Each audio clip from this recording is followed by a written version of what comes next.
Today's episode is with a close friend, Richard Salame, who's a journalist and an ex-colleague of mine at Lorient today, who works at the public source now.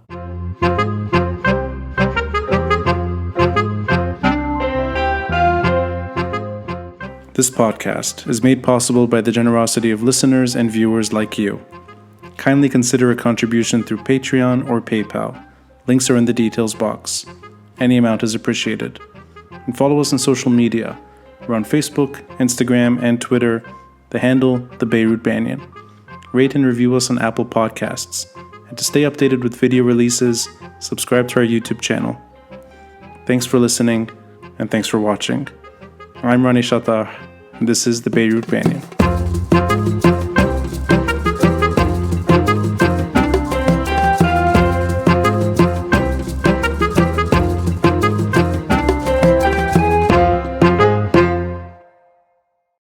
The approach of journalism from a Western perspective to a Lebanese perspective. I think in Lebanon, there's plenty of positives. There's plenty of positives to acknowledging that you have an opinion and saying it.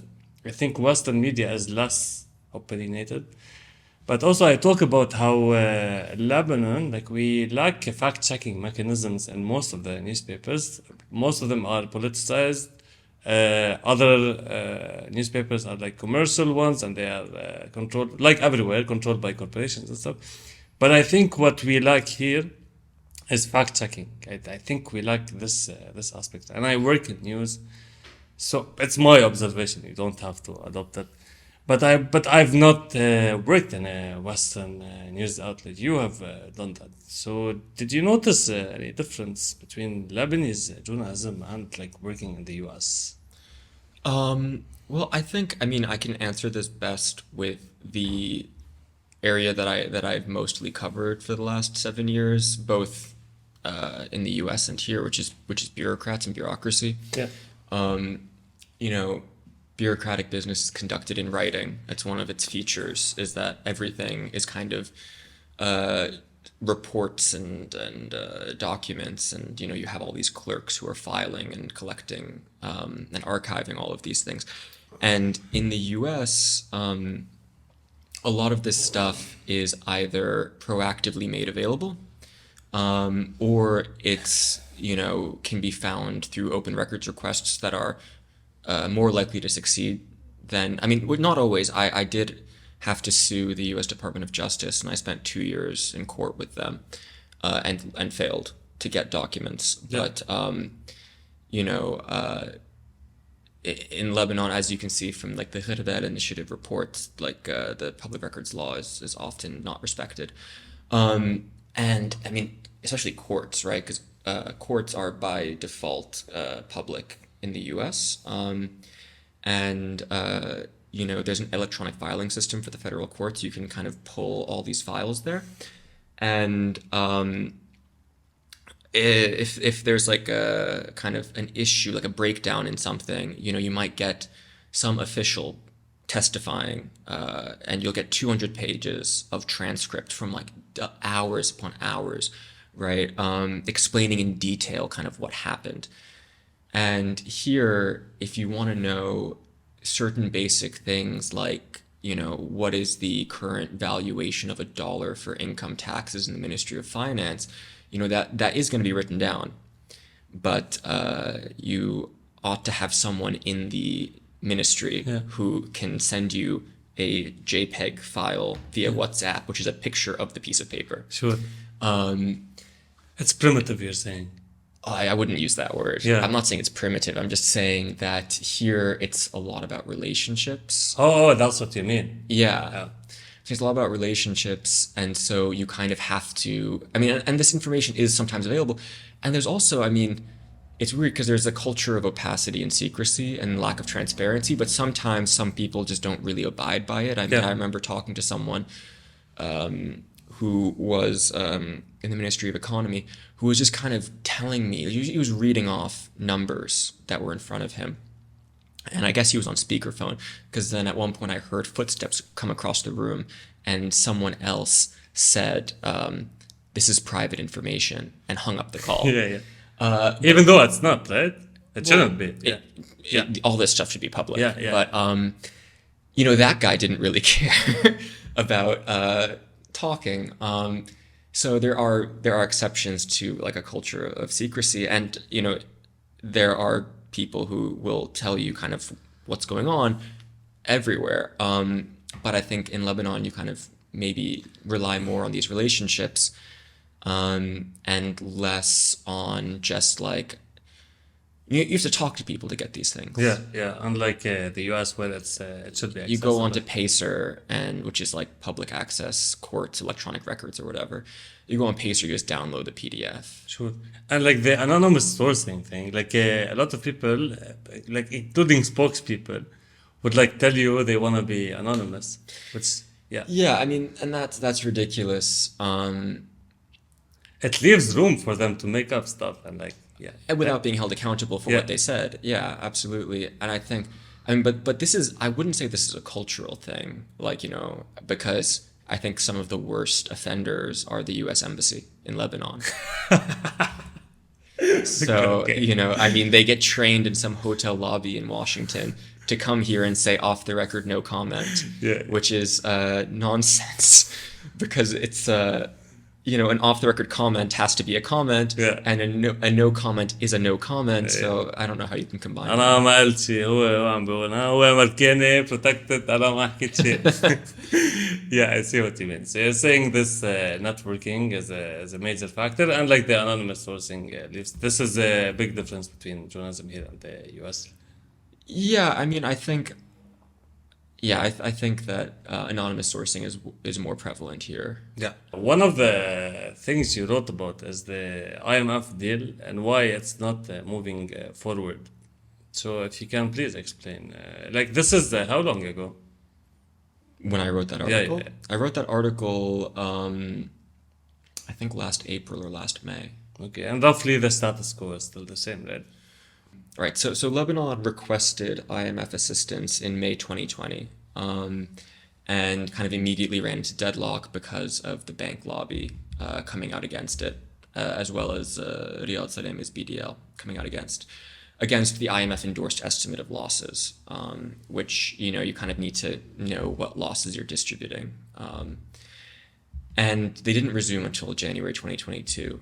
And 4 months later in May, there was the staff level agreement, which had like 10 prior actions, which needed to be completed. These were kind of the policy conditions that the IMF set. And basically then for like about a year or more, not much happened, primarily because I think that the main sticking point is the distribution of losses. Why? Well, because I think that you have a very strong banking lobby that is trying to kind of get an unprecedentedly beneficial deal where they pass off all of their kind of responsibility to the state. Yeah, but it's not only that. It's a sectarian issue as well. Because, like, I'll tell you why. Because in the same sect, you have the rich Shia and the poor Shia.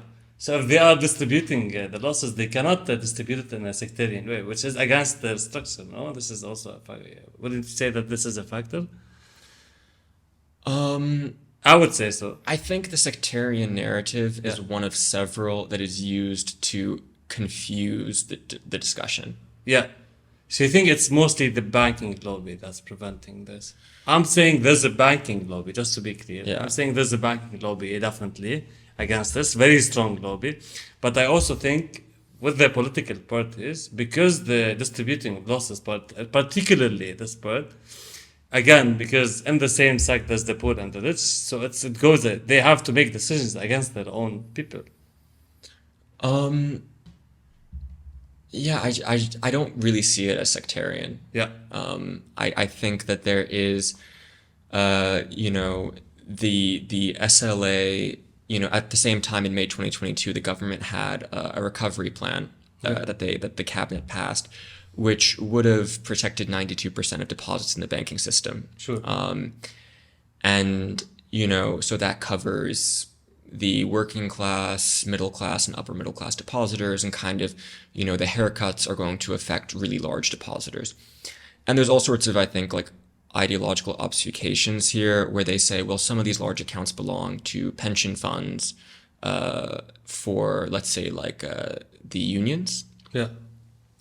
Or like NSSF accounts, Yeah. which is fine because if we remove banking secrecy, which is a ridiculous law, Yeah. then you would be able to say, okay, well, this account represents the combined pensions of 1,000 dentists, Yeah. and will haircut it less than this account, which represents the hyperinflated personal assets of one person who received very high amounts of interest through financial engineering.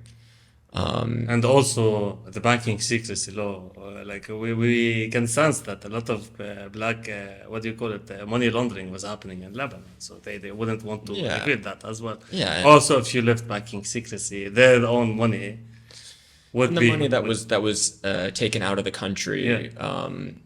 kind of in deals that, I mean, the capital controls the banks put in place were illegal to begin with, but they were not applied to all depositors equally. Yeah, but like one of the common things that gets said about this, people say, like the opposers of Hezbollah, they say that Hezbollah doesn't want an IMF deal because of the borders, monitoring thing, like the port and like the borders with Syria. But the IMF deal does not have clauses when it comes to that, right? Well, I mean, so the IMF deal is a kind of a constantly changing document. Yeah. No, but I mean the preliminary, the staff level agreement. It does Yeah. not speak about anything related to that. We don't actually have the text of the staff level agreement. What we have is like the press release. Yeah. Which doesn't mention that. I mean, Hezbollah is likely to see the IMF as an extension of U.S. foreign policy interests, which, is not completely meritless because you see how the IMF rewrote some of its conditions Yeah. for loans in order to give Ukraine a loan that would have been impossible under its own lending rules. Sure. Right? Like Ukraine does not have the ability to repay an IMF loan, but the rules were kind of changed. And, you wonder then if it was Russia or some other country that was not aligned geopolitically with the US, would the IMF rules have been rewritten for that country? Yeah, but even Hezbollah at some point, they weren't they were opposed to that. Naim Assam, I wrote something about Yeah. this, but then Naim Assam said it's an imperialist tool. But then when it changed in Iran because of the COVID things, they coordinated on something with the IMF. Nasrallah, was it Nasrallah? It might have been Nasrallah who said we don't have a problem with the IMF deal back then, at least. They started talking against the IMF deal when Jihad al-Azoud was named a candidate for the presidency. What I'm saying is that Hezbollah, at least publicly, at some point was not opposed to the IMF deal. I don't remember. Yeah. No, but within this, you're saying that claim that you're not saying it's an imperialist tool, but that it can be used against to have power over Lebanon. Then why would Lebanon want an IMF deal? Well, I think we should start by saying in general, sovereign government debt is political. Yeah. Right? I mean, there are discussions that we're hearing about in the media where, in exchange for certain concessions, Egypt, if it were to accept displaced Palestinians from the Gaza Strip, would get some of its World Bank loans transferred to Israel for them to repay. Yeah. Or get some of its other debts either refinanced or forgiven, or maybe a new IMF deal would be given on more favorable terms. So debt is political. Yeah. Why Lebanon would want an IMF deal? I mean, I think you have to ask, are the conditionalities worth it? When the Greeks were facing a bailout, they had a referendum, and most of the population said that the conditions being put on them by the donors, in that case, I guess chiefly the German central bank, were not worth the value of the bailout. The government did it anyway. Yeah. In that case. In Lebanon's case, you've got a certain amount of money that will be given as a concessional loan by the IMF. You've got additional donors lined up behind it saying that they will throw in grants and loans after an IMF deal gets passed. I think it's up to the Lebanese public to decide whether or not the deal is in the best interest of Lebanon. And I think that, unfortunately, we haven't really had an opportunity for a very good discussion of that, because I think that, the media, I think, has been a big part of the problem by propagating all sorts of confusing and pro-bank narratives, whether these are kind of sectarian distractions or claims that, the state is responsible for the bankruptcy in the first place, so the state should take on all these liabilities and then create this fund where you divert all the state revenues into this fund, which, or sell state assets, which, I think the studies show that the state assets are not worth enough to reconstitute the losses in the sector, even if they were sold in a fire sale. Yeah. And, diverting all the state revenues. I mean, the state revenues in Lebanon are among the lowest globally relative to its GDP.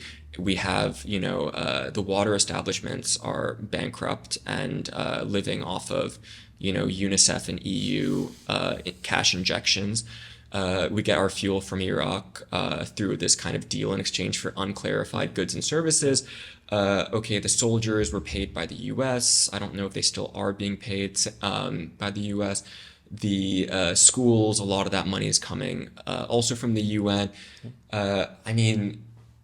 And this is with the current level of revenue that the state's collecting. So you want to divert these revenues, take them onto a separate deposit reconstitution fund. I just don't think the math really makes sense. I think that, and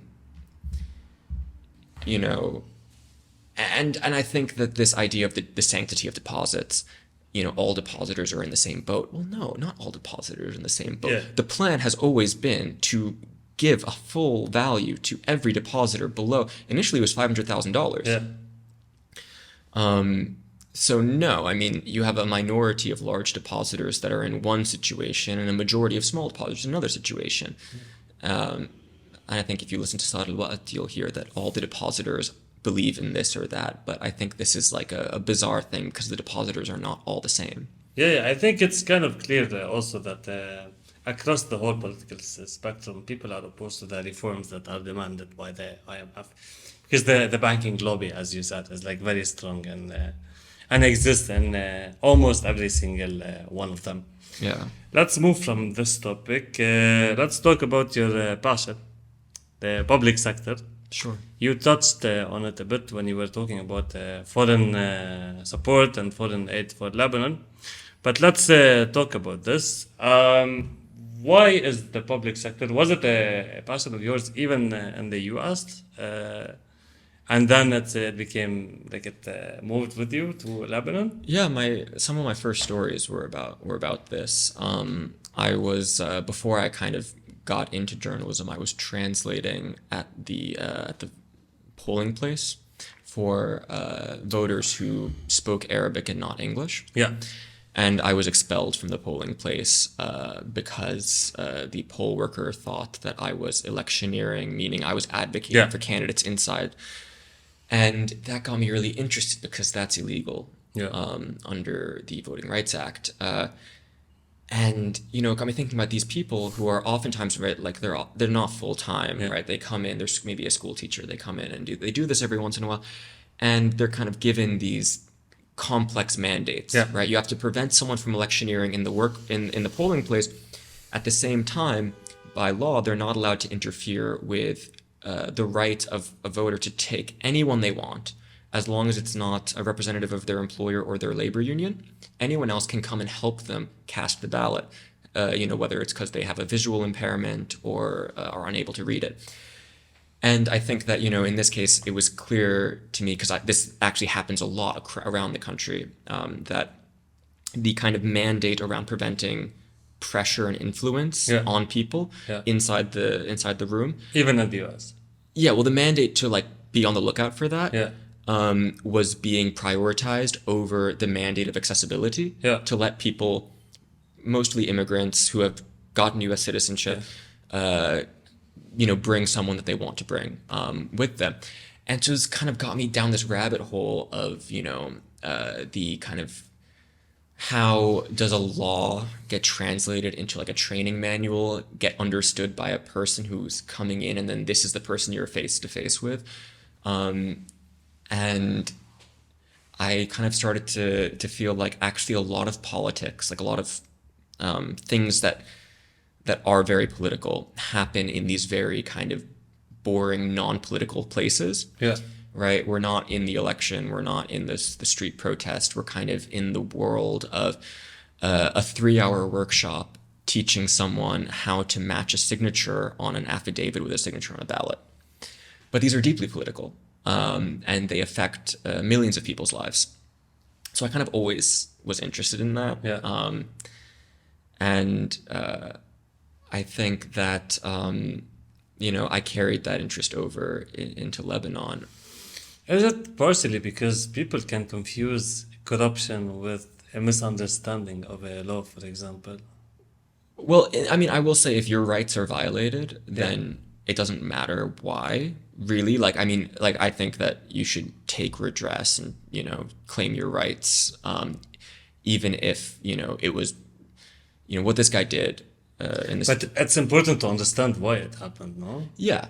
Well, I think, okay. Especially for us as journalists, when Yes. we're writing about something. Yes. Yeah, I mean, there's that old saying, if it's either conspiracy or incompetence, it's probably incompetence. Yeah. I would. But I guess, I mean, so we can talk about corruption Yeah. and incompetence. Yeah. These are two very dominant narratives about the Lebanese public sector. Sure. I think, corruption as a narrative in Lebanon, there's in the public sector, there's kind of people talk about it in two ways. There's the kind of your immediate experiences, or you and your friends, where, you need to go through an intermediary to get a driver's license, because otherwise it's going to take so long and be so hard. So you might pay someone to facilitate this process. Or, you need to get stamps for something, and the stamps are triple the price that is written on them. It says it's a 10,000 stamp, and you have to pay the guy 30,000 for the stamp. Yeah. It used to be before the crisis, طابع بألف, so like 1,000, and it used to cost 10,000 sometimes. Yeah. And then, we have kind of the other side, which is like capital P politics, which are the major high-level corruption scandals. The Sonatrach fuel scandal, the car power ship scandal. The U.S. put sanctions on 2 large contractors for allegedly kind of defrauding the state. And I should say that, innocent until proven guilty. I don't know that these have been, the court processes have finished on any of this. But I think, and then you kind of, all right, so then what to do about that is you have this very technical discourse that comes in, and you have, the Office of the Minister of State for Administrative Reform writes these restructuring proposals for all the ministries. You have, the reform plans of 2001, 2011. You have all these kind of workshops, and outside advisors come in, and they're like, you need to fix the system. And part of this is, you've got, and sometimes like these things actually do happen, and they do seem to be useful, right? I mean, the public procurement law of 2021 does address a lot of the problems with procurement, and I don't know if it's going to actually pan out, but there are signs that certain things are going better than they were. But fundamentally, I think the problem is that you have this kind of elite settlement at the end of the Civil War, where it's like, we're not going to shoot each other and extort the population through these kind of predatory mafia schemes, because we're going to basically move into government and make money that way. So it's kind of like, we'll give contracts to our followers and friends. Yeah. So I think... But that's corruption. Yes. Yeah. That is corruption. Yeah. I think what needs to be kind of maybe thought about is that, on the one hand, right, corruption is very political. It's the result of this elite bargain that we kind of, we're all going to come together and rob the state. Yeah. As a equally distributed throughout sects. Yeah. As opposed to shooting each other. Yeah. You make more money this way, I guess. But and so technical interventions can only go so far when it's a political problem. The Impact project was very successful, the coronavirus one. Yes. Yeah. Yeah, and there are always, I mean, I think over the last 30 years, we've seen dozens of projects, some of which have been successful, but fundamentally the issue is going to be that, like, the issue is not a clerk charging you 30,000 for a 10,000 Yeah. stamp, in my opinion. The Yeah. issue is that fundamentally there is like an elite consensus on Yeah. like dividing the resources of the The state. core issue, you're saying. I mean, the 30,000 is a demonstration of that, is the implementation of that corruption, no? Yeah. Yeah. But I think then, I guess, so all this is true and all this, I think, is like what everyone says and what Yeah. everyone knows. Yeah. I think maybe what would be some way of maybe thinking about it slightly differently would be trying to understand kind of the way in which this is not the law of the jungle. It's not total chaos, right? There are certain the institutions do matter. The state does matter, and I mean the state in its institutional structure. It does matter. It's not just like a free for all. And I think there's this perception, which I think foreign journalists often have, which is that like there is no like mafi dawla, mafi wayna dawla. The state as like dysfunctional is also the way in which these institutions do matter. And to use just one example is like CDR, right? Because CDR invented in 1977, it gets kind of reactivated in 91, and Hariri made it, kind of part of his share of the state and stocks it with his.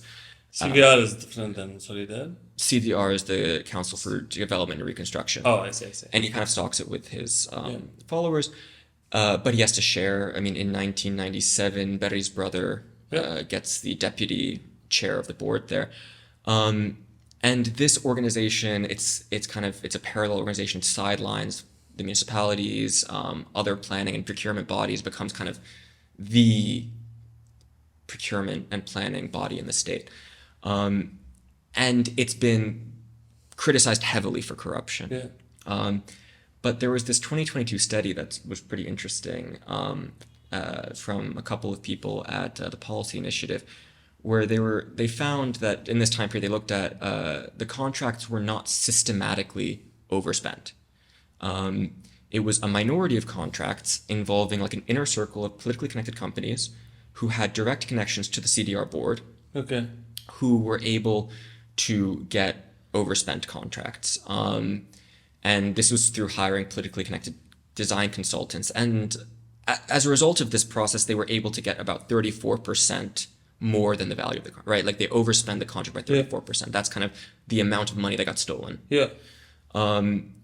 But I think what's interesting about this case is that it's not all the contracts the CDR has ever done. It's not like every single day.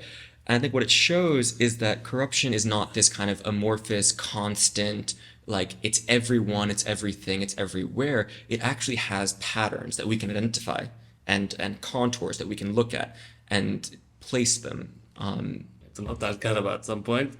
Let's keep going. So I was going to say the other thing is that I think that what this example shows is that in order to carry out corrupt intentions, these folks are going through bureaucratic procedures and formal institutions. They're getting their design consultants to manipulate the design of contracts, which are then being submitted to foreign donors and, audited and all this stuff. And so I think that tells us something about why the politicians fight so hard about bureaucratic appointments, about kind of who they have in the room, and also fight so hard over these legal texts is because I think laws, they do matter. The regulations matter. Who is regulating matters. And I would say that, whereas it might be, somewhat conventional to see it as total chaos, I would guess that if you were from the perspective of a Zaim, you would not see total chaos. You would see a very real state that you need to outmaneuver and outsmart and kind of strategize and work around. And you only occasionally just completely ignore it. But, so I think that is part of the reason why there are such intense fights over the sector Even until now, you would say that people, as you said earlier, it's also their own people from their own sects being appointed. Right, but their own people aren't necessarily sitting around drinking coffee. Their own people are issuing public works contracts and then hiring a design consultant to specify the project and, going through all these procedures that are written down in law. And in order to get your 34% kind of corruption fee, you need to go through these hoops. So I would say I'm of the opinion the state is real. There really is one. Even until now with the economic collapse. Well, I think I'm not disagreeing. Yeah, I'm just trying to understand your perspective. I mean, it's a deeply impaired. Yeah. It's a deeply impaired organism, but I think that people are fighting the politicians are fighting as viciously as ever. Yeah. Over these rules and laws and appointments, because also I think they know that temporary is never really temporary. I mean, look at like the negotiations over the formation of the Mi'ati cabinet before the 2022 elections. They were so intense, and on one level you're thinking this cabinet is going to go into caretaker status by law once the election happens. So who cares? This minister is going to have their portfolio for months, just months. So why are they spending so much time fighting over it? Because the temporary lasts, and we still have the same cabinet that we have now. Yeah. And the end of service indemnity scheme, which was supposed to be replaced with a pension law, that was passed this year. It was replacing a temporary provision from 1963. So people were born, lived, and died under a temporary provision. So I think that's kind of part of why there are such bitter fights. Let me ask you a question, since it's your specialty. The public sector workers, from your experience, because you interact with them even more. Like I interact with them for work sometimes, of course, but and for paperwork and stuff. But you seem to be more interested in this than I am. You seem to have, and correct me if I'm wrong here, some admiration for public workers, or some of them, the good ones. Am I on point here? And where does this come from? I mean, I think there are good ones. I've spoken to people who are very smart and competent and dedicated, and who feel quite misunderstood. Yeah. By Would you say it's the majority in Lebanon or the minority of people? the majority of workers. Yeah. I have no way of knowing. Yeah. But I mean, I've talked to some people who seem to be genuinely outraged by some of the things that are said about them. And they say, well, I sat the civil service exam, and it was a fair exam, and I ranked, third on the list, and I was hired third position, but based on my score on this exam. And they may say, okay, well, maybe the director of the department is political appointee, maybe certain key positions, but not me and not my coworkers. And it's hard for me to assess that from the outside, right? I mean, of course they're going to say this.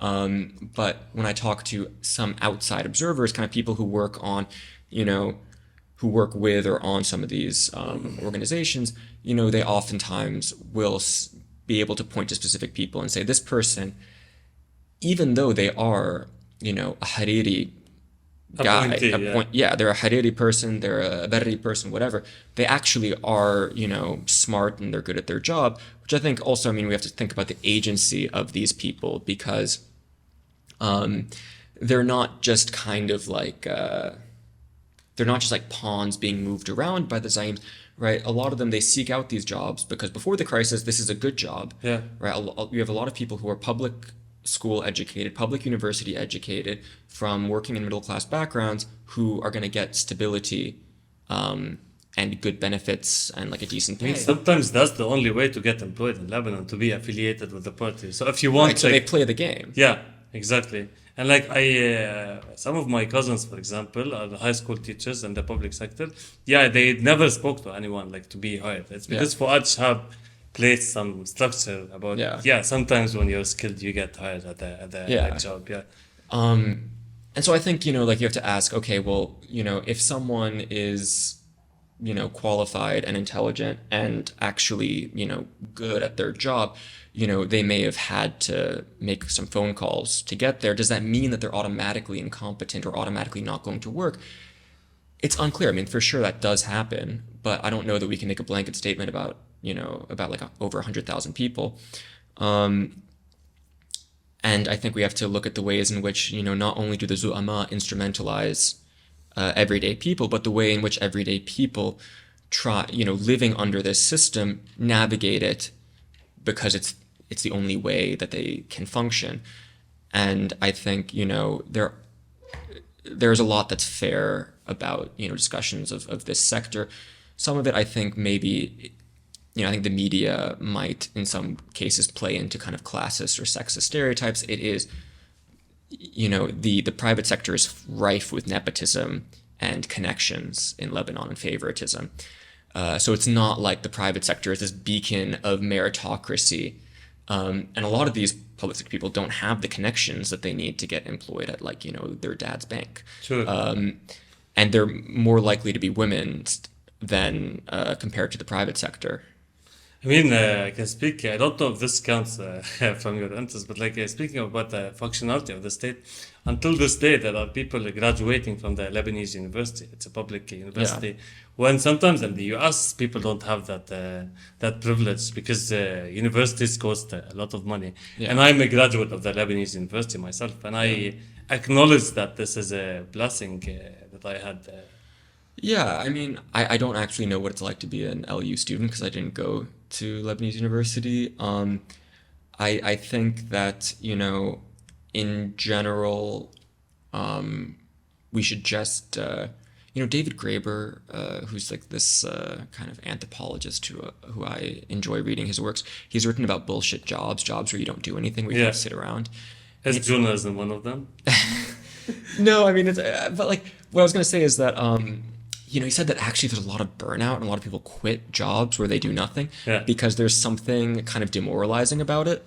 I think there are certain people who in any institution, public or private, are going to kind of be sitting around, and certain people who maybe will get so bored of sitting around that they'll actually do something. Yeah. But like, I also don't think like, do all these phenomena exist in the private sector as well. The private sector today, the modern 20th century private sector, is bureaucratic. Yeah. It's full of middle managers. It's, it has nepotism and, these networks of, you have to go to a certain school and know certain people.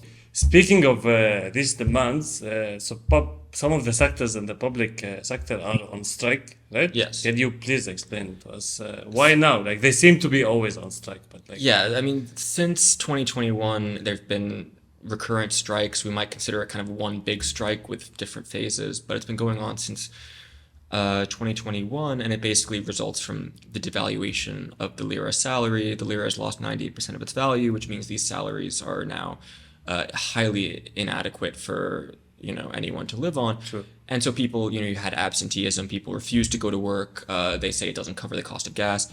And then in a more organized union sense, strikes to try and pressure the government to increase pay, which has happened. In the 2022 budget, there was a tripling of pay, and then there was a marsum in April of last year, which gave an additional increase. And these two have now been in the 2024 budget locked into place permanently, but none of this makes up for the loss of the lira. The devaluation of the lira is so massive that none of this really compensates. And what's happening now, which is really interesting, is that the government seems to be trying to provide additional incentives on top of these to specific employees in the Ministry of Finance, Prime Minister's Office, Office of the Presidency, Central Inspection, Court of Accounts, on this kind of like division between, like what they consider to be like more critical functions. And the unions have come out super hard against this. They refuse any division, and that's kind of where we are right now with the intensification of the strike. The energy and water workers 2 days ago just announced that they were going, fully committed to striking because they refuse this distinction, and they're on the side of not important in this distinction, which I don't think is actually codified into law, but people are saying, إدارات مهمة وغير مهمة. Yeah. But then, so, because of this controversy, MIATI has now started to freeze these incentives for the important sections which led yesterday to a walkout of the Ministry of Finance of the important Who are the departments. important, like Alpha and MTC? No, like Zero, yeah. Finance, Yeah. Prime Minister's Office, Office of the Presidency, Really? Taftish Markazi, and Really? Board of Accounts. Yeah. Okay, interesting. And so there was the walkout yesterday of some of the workers who are considered important Yeah. because because Miati seems to be maybe walking this back. Yeah. So the protests were actually effective. Well, And the strikes, I mean. Well, so now it's kind of an interesting moment because on the one hand, you have protest, you have strike action because you're on the wrong side of this division. On the other hand, the people on the right side of this division seem to be trying to, protect the gains that they have received and not let those gains be. So they are against each other somehow. I mean, I think they what managed to do they would this. all want is For sure. everyone. You're suggesting that the workers should unite in terms of demands. I'm saying that I think, from my understanding, Yeah. talking with the union representatives, this is what they would ideally want to see: is everyone getting a bonus. They're not negotiating against each other per se. But what's interesting now is that the World Bank has kind of been implicated in this because the World Bank last week approved a loan. I think it's around $30 million, which would include some cash incentive payments for these important departments or specific people in them. What, really? Yes. Sorry, I've been focused too much on the war over the Yeah. So now, kind of, I mean, I was talking with the public sector workers union last night, and they're kind of like, now the World Bank, infuriated, yeah. with the World Bank, which is kind of coming in on behalf of this distinction. Yeah. But I don't know to what extent the World Bank is behind this distinction versus the government's behind this distinction. But it's a very interesting moment because there have always been foreigners paying for usually consultants and advisors Yeah. in the Lebanese government. Yeah. But in this case, it seems to be like regular civil servants in the regular gradation who will be maybe receiving bonuses from the World Bank, which is not actually unprecedented because, as we all know, the teachers were receiving dollars from the UN. Outside of the banks, by the way. Outside of the banks. Yeah. So, I mean, this is a really interesting moment because I think what we're seeing is as the system kind of falls apart into bankruptcy, you have these interventions to save one or another function. And the question then is are the donors kind of collectively, they're not in a room with cigars, but are they collectively deciding what lives and what dies in the Lebanese government? Yeah, I see it. But anyway, it's a pleasure interviewing you, Richard. You're a good friend of mine. It's really an honor, and I really enjoyed talking to you. Thank you so much. Thank you. Thanks for listening and watching. And a friendly reminder to support this podcast by contributing through Patreon or PayPal. All links are in the details box. Until next time, I'm Rani Shatah, and this is the Beirut Banyan.